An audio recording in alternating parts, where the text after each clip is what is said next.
ఏపీలో ప్రధాన ప్రతిపక్ష హోదా కూడా దక్కించుకోలేకపోయిన వైఎస్ఆర్ కాంగ్రెస్ పార్టీ అనేక ఇబ్బందులు ఎదుర్కొంటోంది.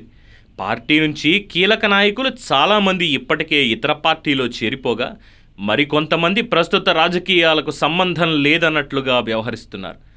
ఆ జాబితాలోనే చేరిపోయారు మాజీ మంత్రి ఆర్కే రోజా. జగన్కు అత్యంత సన్నిహితురాలిగా ముద్రపడిన రోజా ఎన్నికల ఫలితాలు వెలువడిన దగ్గర నుంచి పార్టీ కార్యక్రమాలకి దూరంగానే ఉంటున్నారు. ఎక్కడా పార్టీకి సంబంధించిన అంశాలపై స్పందించేందుకు కూడా ఆవిడ ఇష్టపడడం లేదు.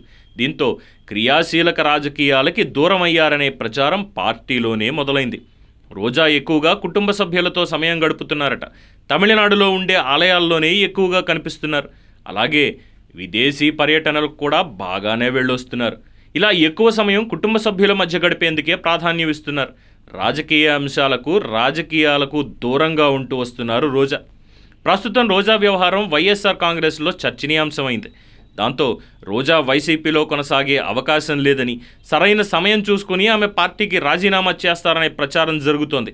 ముఖ్యంగా నగరి నియోజకవర్గంలో పార్టీలోని తన వ్యతిరేక వర్గాన్ని మాజీ మంత్రి పుంగనూరు ప్రస్తుత వైసీపీ ఎమ్మెల్యే పెద్దిరెడ్డి రామచంద్రారెడ్డి ప్రోత్సహించడం, సొంత పార్టీలోనే తనను ఒంటరి చేసే ప్రయత్నం చేస్తుండడం వంటి పరిణామాలపై గతంలోనే అనేకసార్లు జగన్కి ఫిర్యాదు చేసినా ఈ పరిస్థితుల్లో పెద్దగా మార్పు రాకపోవడంతో ఆమె జగన్పై అసంతృప్తితో ఉన్నారట. ఇప్పుడు వైసీపీలో యాక్టివ్గా ఉన్న కూటమి ప్రభుత్వంతో అనేక ఇబ్బందికర పరిస్థితులను ఎదుర్కోవాలని భావిస్తున్న రోజా పార్టీ కార్యక్రమాలకి దూరంగా ఉంటున్నారట.